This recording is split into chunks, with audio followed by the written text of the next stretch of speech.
வணக்கம்.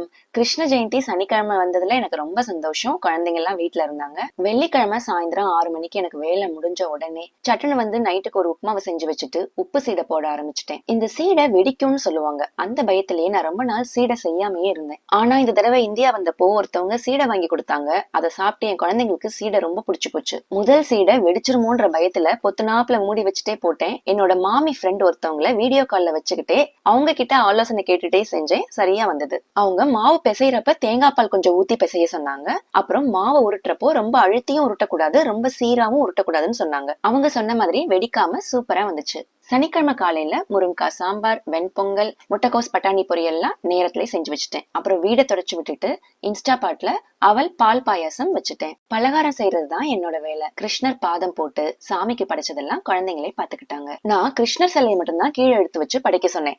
ஆனா எல்லா சாமியும் இறக்கி வச்சிருந்தாங்க. எதுக்குப்பான்னு கேட்டா, பர்த்டேனா ஃப்ரெண்ட்ஸ் எல்லாம் வரணும்லமான்னு என் சின்ன பொண்ணு சொல்றா. அதோட நிக்காம வெண்ணெய் கட்டி தான் கேக்குன்னு சொல்லி கிருஷ்ணருக்கு ஹாப்பி பர்த்டே பாட்டே பாடிட்டானா பாத்துக்கோங்க.